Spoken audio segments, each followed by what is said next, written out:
Hello, everyone. Welcome back to another episode of Independent Thought. My name is Desmond Price, and for today's episode, I am joined by Jordan Flowers, the co-founder of the Amazon Labor Union. Jordan, how are you doing today? Thank you for coming on the show. Thank you for having me, man. Really good, feeling great. Another day, another fight. Appreciate you being here. So obviously, I want to talk to you about Amazon Labor Union, how y'all started all this, where it's at now, where it's going. But before we do any of that, the first thing I want to do is focus specifically on you, like how you came to be at Amazon, like why they were kind of targeting you in the first place, and some of the ways they targeted you because of your disability. And that's kind of where I want to start at. I first came across your story specifically after More Perfect Union put out a video with you in it, talking about how you had lupus and how Amazon kind of came after you when you were looking for accommodations. Can we just talk about that a little bit really quickly here? When did you find out that you had lupus, and what were some of the challenges of working for Amazon while dealing with that?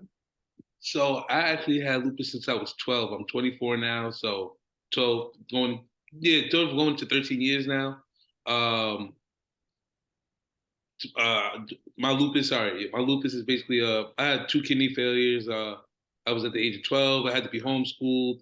I was on chemotherapy. And I mean, at the time, I didn't know what lupus is, and lupus isn't even a big thing in my family. So for me to have it, it's still kind of mysterious to know like how I even got it myself. So Yeah. uh, yeah, definitely. Yeah, I've had lupus for 12 years now, 12 going into 13. Right. And what was it like working for Amazon while trying to deal with that all the time? At first, it was all right because we wasn't working so many harsh hours. We were working our normal 10 hours before peak season. Wasn't too harsh. We didn't have rate. We were a fairly new open building, so definitely it was easy. It was easy on me at first until after first peak season of 2018. And what exactly changed at that point? And what were some of the accommodations that you felt like you needed in order to keep up with the new like rate of, I guess, pace that Amazon was implementing? Definitely bathroom breaks.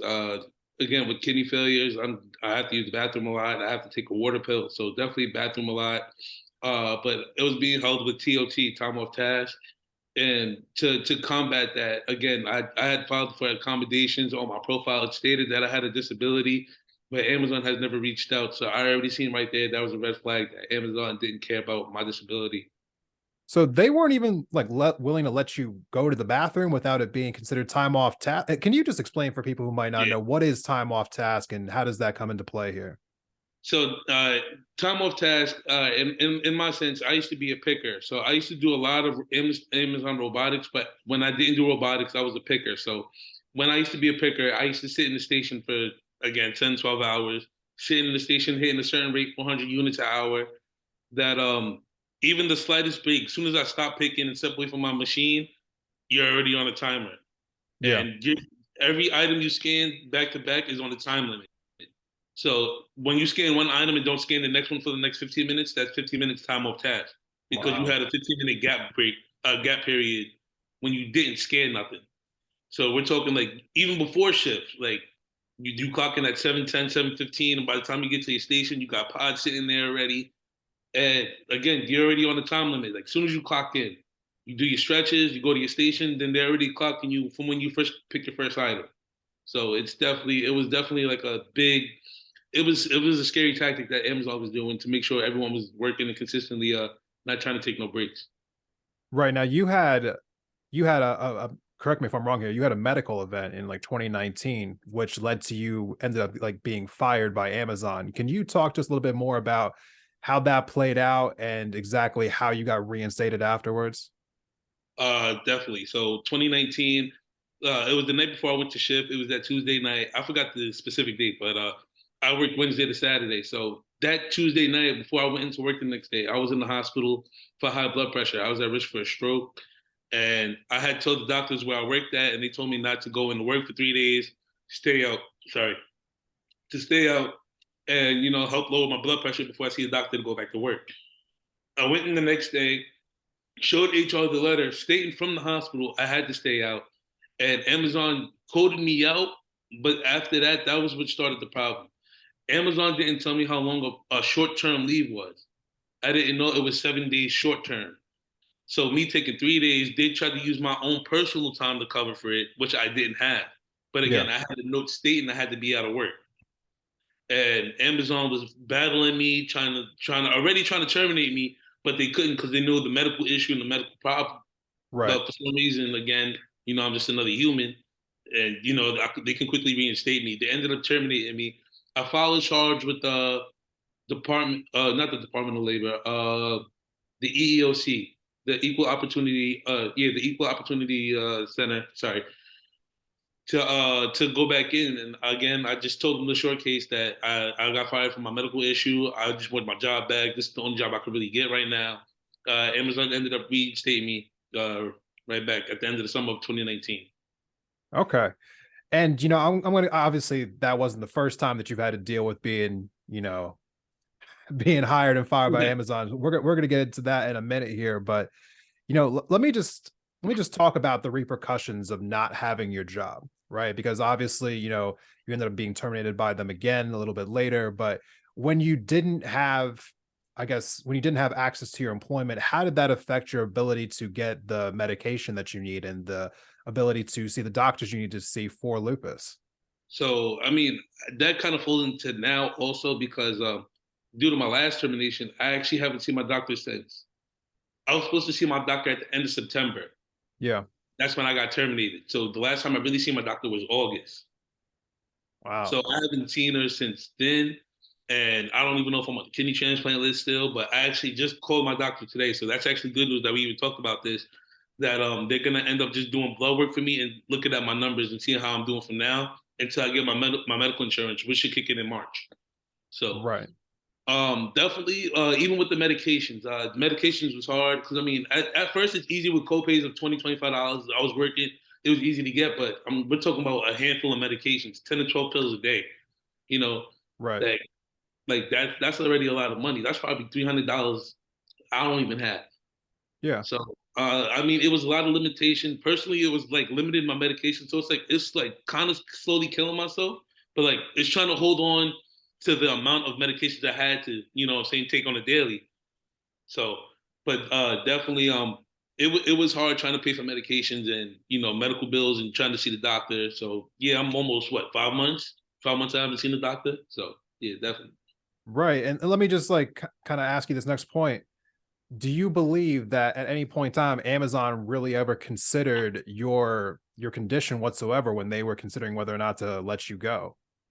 Well, I think that decision is kind of being thought about now because Amazon has been contacting me about disability and the Hartford, which is their insurance, to see doctors and be on disability. But now the funny thing is, I'm not an employee. So how are you guys offering me this if I'm not an employee?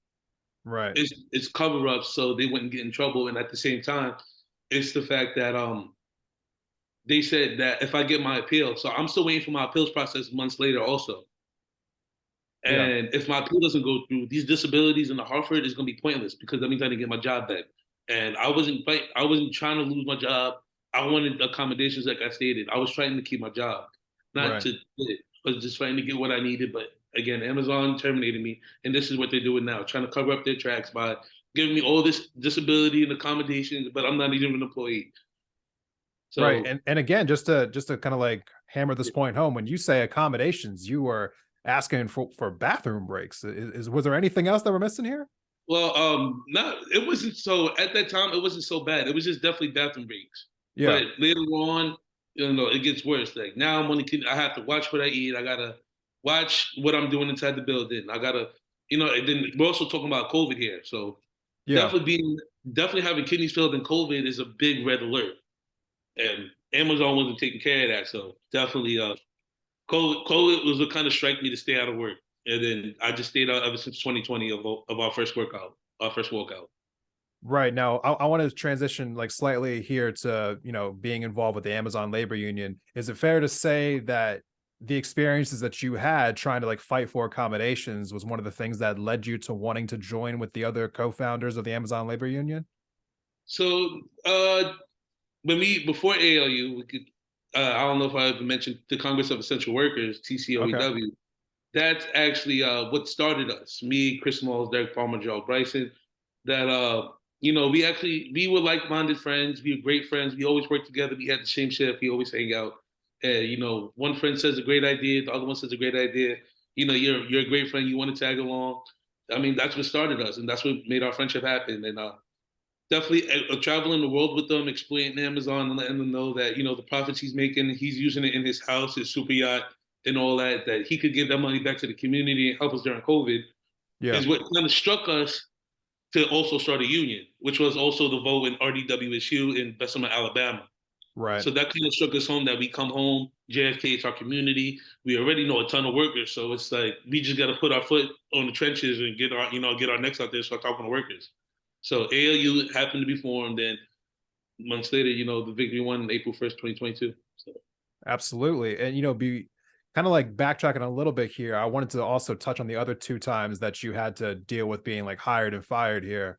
What yeah. were the other instances that led to, you getting your job back after that first time in 2019 and then being let go again? Walk us through that a little bit.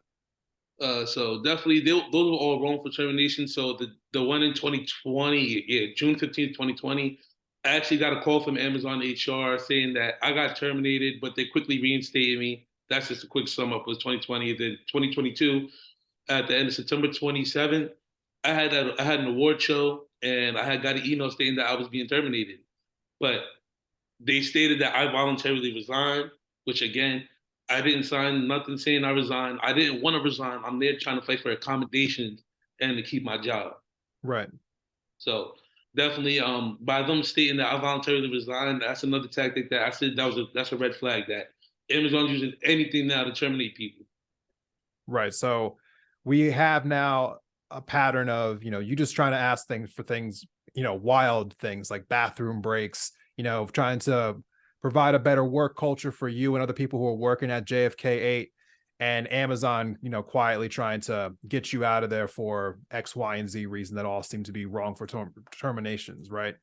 So I definitely want to go into a little bit more about how this led to, like forming the Amazon labor union and what the next steps are now that you have been formed, that you're recognized as a union. But before we do that, we're going to take a quick break. When we come back, we'll have more with our guest, Jordan. Please stay tuned.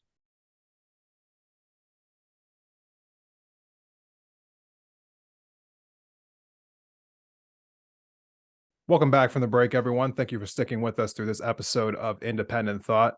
So we had mentioned before the break, how the Amazon labor union got formed, but this is now the third time that I've had someone come on the podcast and actually be involved directly with trying to unionize a particular location for Amazon. You were the only people to actually successfully do it so far. Can you just walk us through this process a little bit? How exactly were y'all able to get people to come together and I guess overcome the union busting tactics, the fear that comes with wanting to start a union? Like, walk us through that process a little bit. For one, again, Chris was a manager. Derek was like manager and entry level worker. Me and Gerald's been a union man, and I myself, I haven't been a union. This is my first union, but definitely, again, the community of JFK, we've been there for more than 4 years, so it wasn't as much as hard as trying to convince the workers. It's just trying to talk to them about what a union is. Right. So now we're actively engaging. So we had merchandise, sweatshirts, hoodies, hats, pins, you can name it. We were actively giving it out to workers, actively engaging with workers. Even before the certification and before we won, we had employees lose their job and we helped them get their job back. Yeah.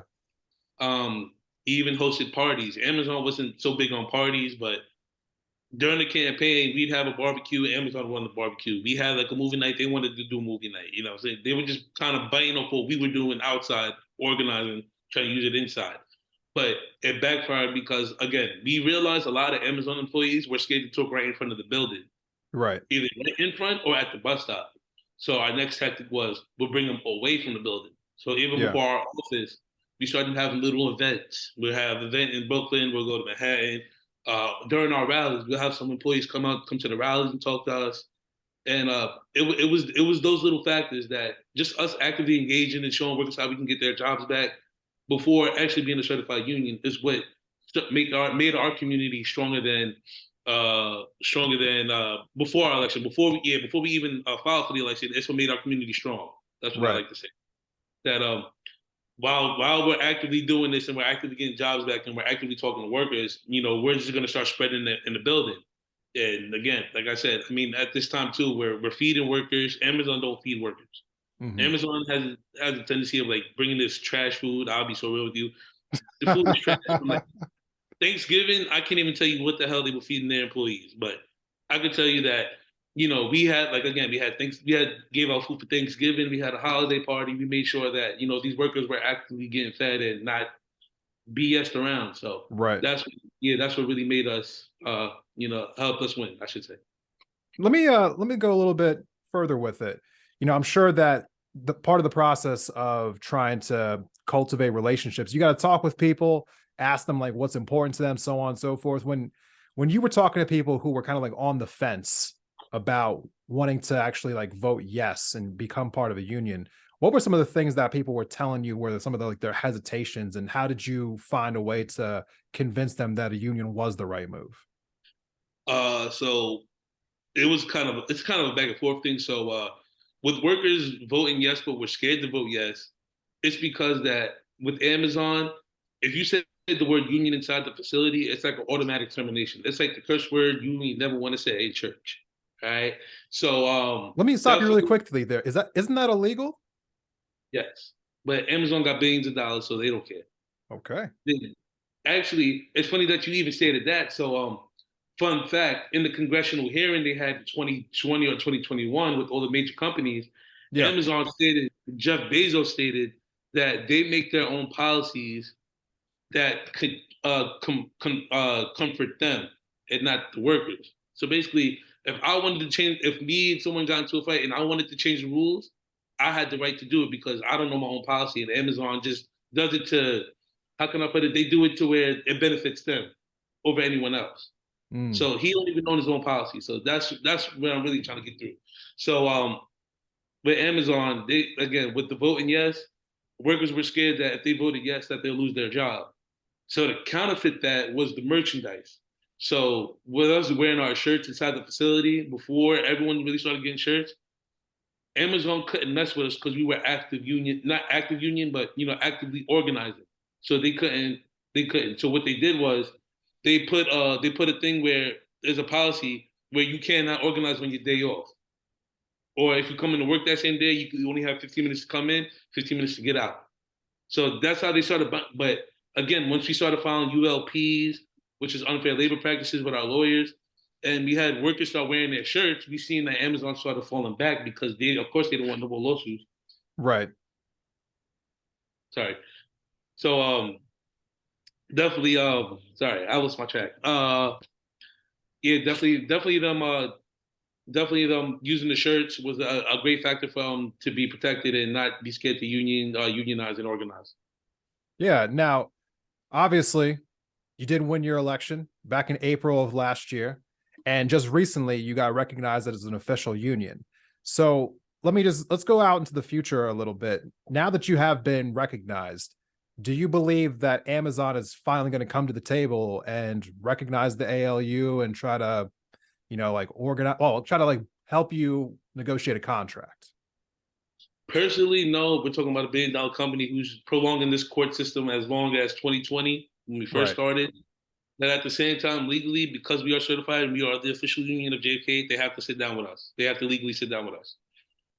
Now, when do you expect that might happen?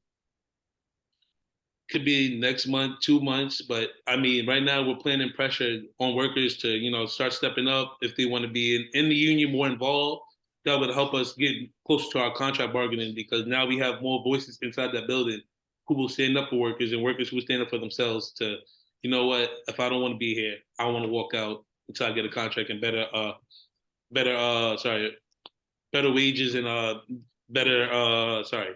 Working conditions. Yeah, work conditions, sorry.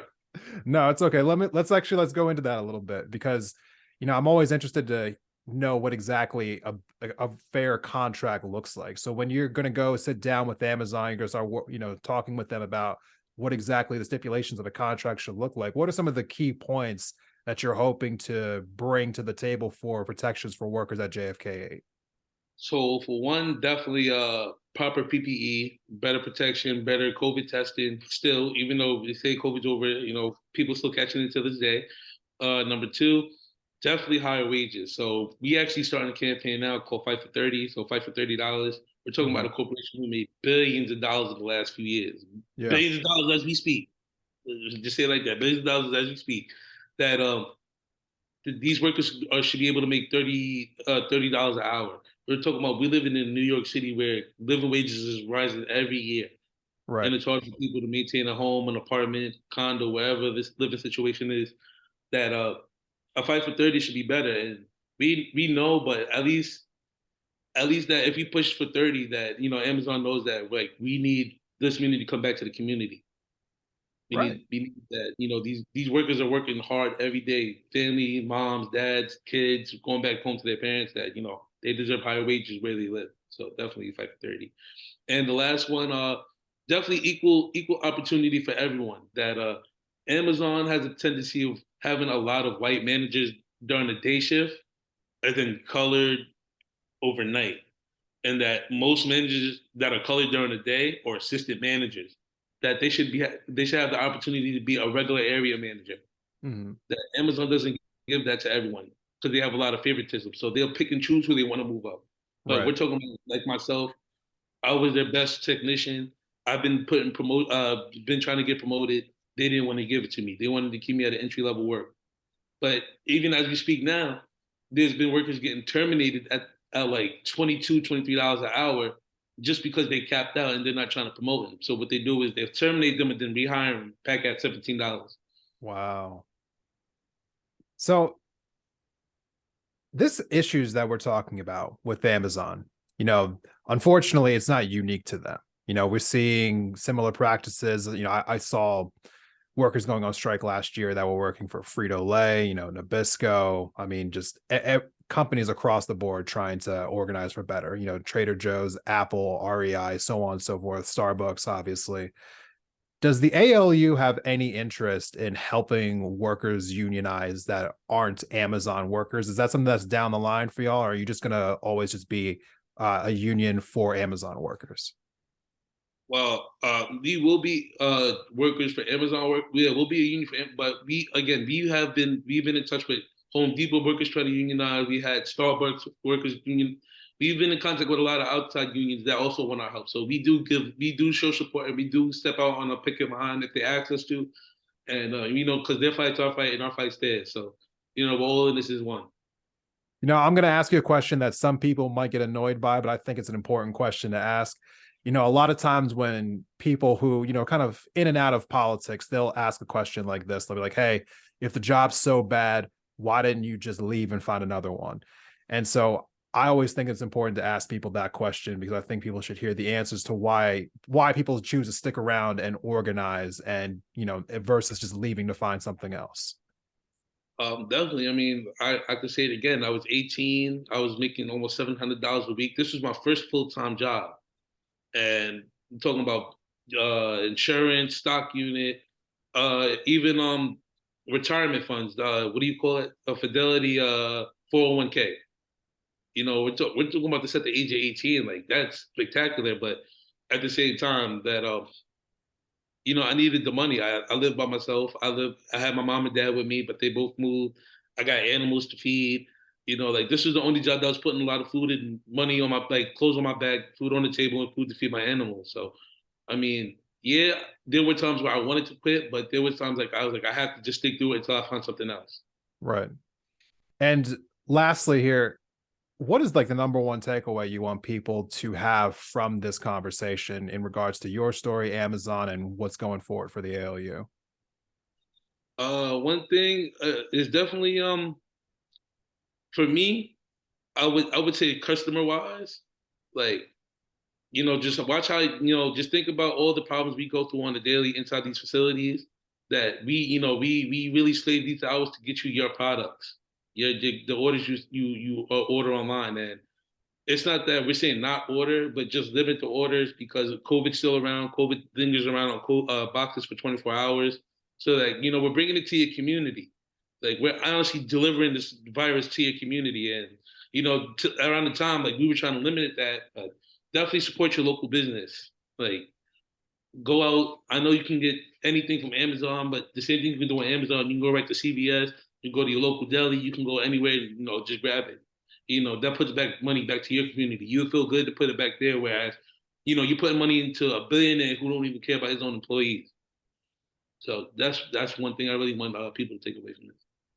Jordan, I appreciate you taking the time to come on the show today. Thank you So, so much for the work that you're doing and for coming out here and talking to us about it. Where can people, find you online and find out more about, like what you're doing and what the Amazon Labor Union is doing? definitely for the ALU, Amazon Labor Union. On Twitter, it's at Amazon Labor. And for myself, it's at JAYY, capital TCOEW on Twitter. Post updates daily. And, we always make sure we have other buildings that are actually in talk. So we're all working with other buildings. So just besides JFK, we are spreading news for other buildings that are starting to get involved with ALU. Thank you so much. And for those who are interested, those links will be in the episode description. So make sure that you go down there and check out those now. Thank you for everyone who listened to this episode. Please share it on social media, Instagram, Twitter, TikTok, Facebook, wherever you spend your time at. Tag Amazon Labor Union, Independent Thought. Thank you so much for listening to this episode, and we will see you in the next one.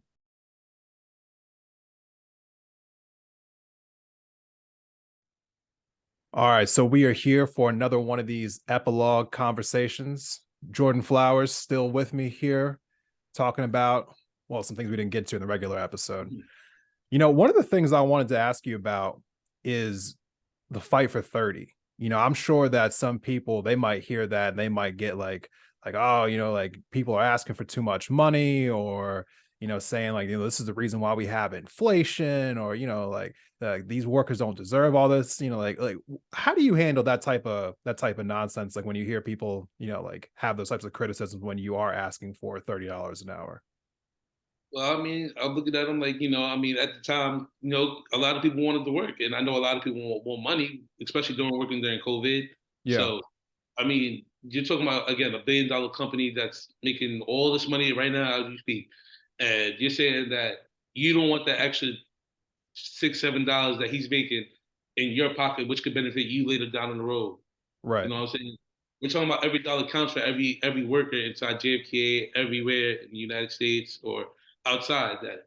You know what I'm saying? We're talking about that these workers can gain more. It's just that y'all have to start speaking up more about, y'all want higher wages. Y'all wanted to be protected during COVID. And, we're Hmm. starting a campaign now, like I said, Fight for 30. So this should be raising more awareness that, well, COVID's still around and they want me to work. I would like to get paid more. So I would like to, shoot for the max, which could have been anything, but Fight for 30 is even better because again, we're talking about a company where you start when I first came in, I was making $17.50. Now Yeah. they're hiring people at $18. So I'm saying that little raise right there kind of messes me up because like I've been working there longer. So how can someone who just walked in get 18 whereas I started at 17? So it's saying like everyone at an entry level can start at $30 an hour. So I mean, hey, that sounds great to me. Like if I'm getting a brand new job and I'm getting $30 an hour, I won't be mad with that. I'll be happy with that. You don't You get those know, type of things every day. it really is wild to me because I feel as though people get caught up with a lot of these talking points. People say like, oh, if you have these higher wages, then it's gonna like bring higher inflation, it's gonna mess with the economy, so on and so forth. Nothing gets me more than hearing conversations from, like my uncle would tell me that in the 1970s he was making $15 an hour at his job working at a grocery store, and that he had like his medical insurance was almost completely paid, like he was able to like have like a retirement fund, had a pension, like all, and like this is back when houses cost $50,000 to buy, and so I just can't wrap my head around the fact that some people think that you don't deserve $30 an hour. I mean, honestly, keeping up with inflation, that's probably still underselling it a little bit.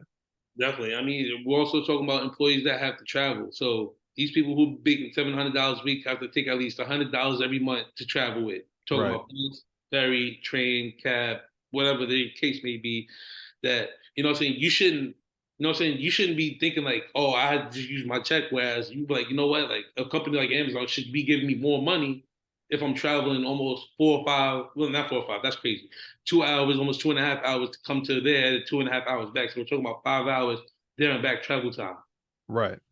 And I mean, what I was seeing one of the videos that was made recently about all the different things that Amazon has. I mean, they have now, what was it? They have access to like iRobot, that they bought MGM, like they own Whole Foods, they own like the Washington. Well, Bezos owns the Washington, but like they own so many different things.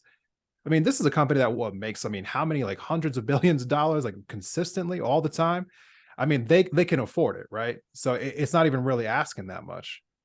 So I definitely, even those points right there you made, they actually just signed the contract with the NYPD to have access to every ring camera in New York City Right. or New York or something like that. Like, you know what I'm saying? Like, that's crazy. That technology has nothing to do with you. Why are you, you know, that's what we're saying. Like, you're buying stuff that has nothing to do with your company.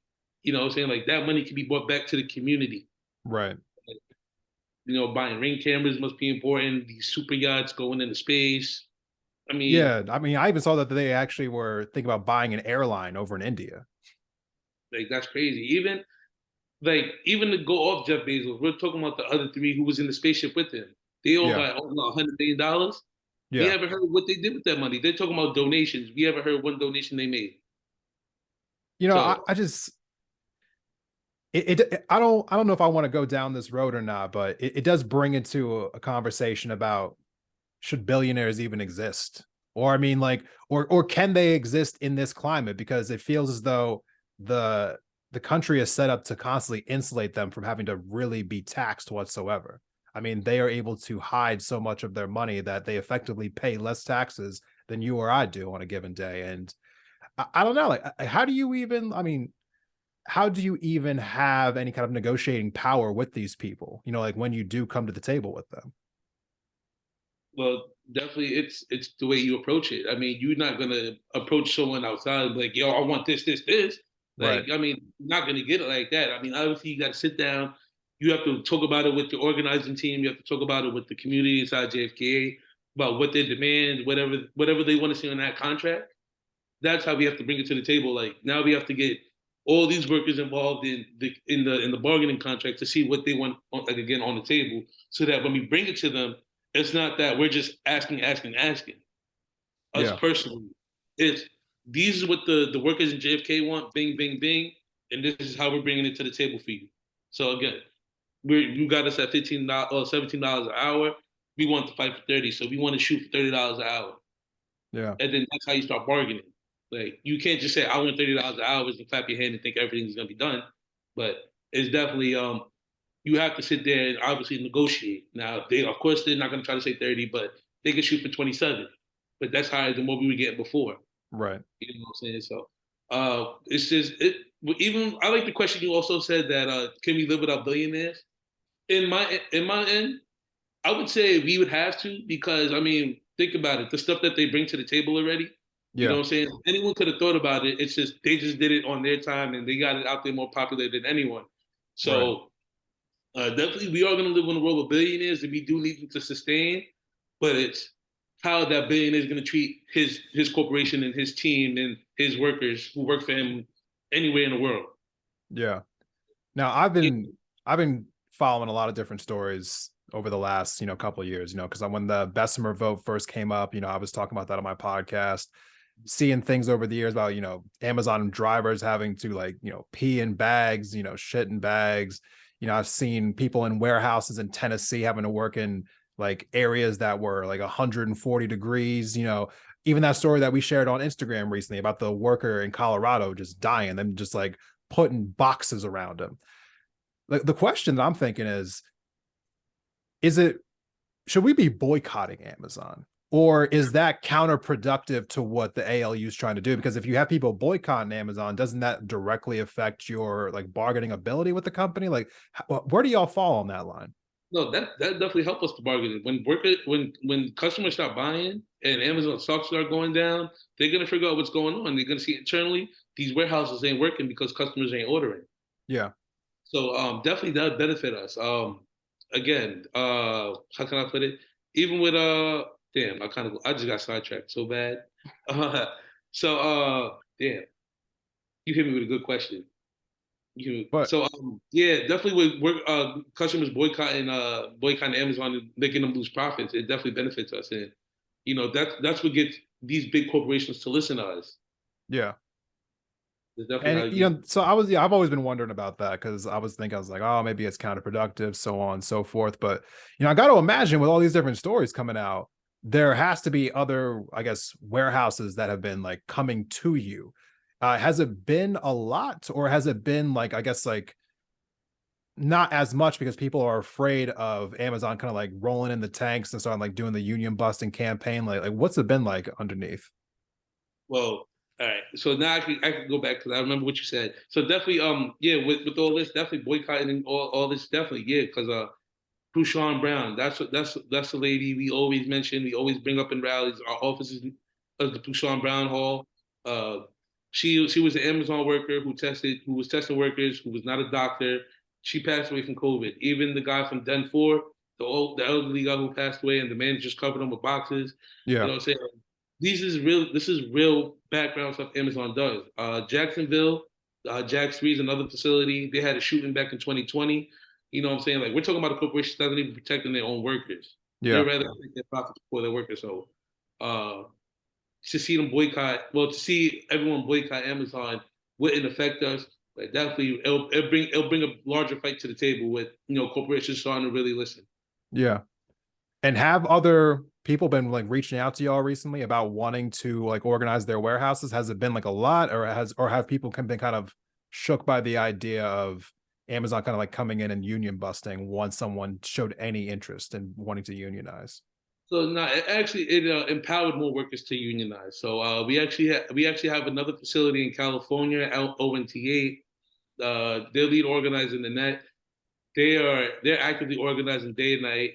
California's like they're down to go. So like we have other facilities reaching out. We have Chicago reaching out. We have Denver reaching out. We have a bunch of facilities reaching out. And right now it's hard when you're trying to keep JFK and then trying to travel and help these other facilities, but at the same Right. time, it's like like you have to start somewhere. So like we try to tell most of them to start getting card time, Yeah. and then we'll start flying out there and talking to more workers, actively engaging.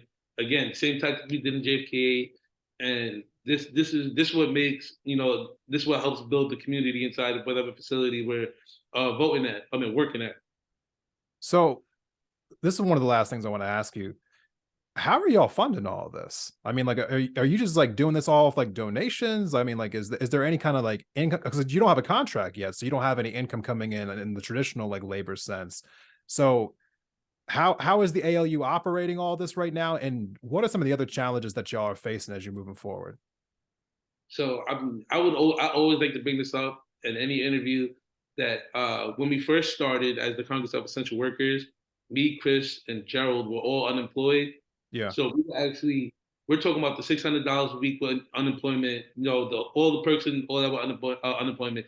We took that money and invested in ourselves, Mm, and that's what made us who we are today. Like after that, we had Chris go on the road, do a bunch of panels, and all the unions paid Chris to talk. And I mean, that's what keeps us afloat. And we use that money to again give back to the community, get our shirts, hoodies, feed the workers vest, and again now that we're branching out more than New York, we have to start sending shirts here. We got to send cards here. We got to now we got to start shipping out more stuff so workers can start organizing under our name.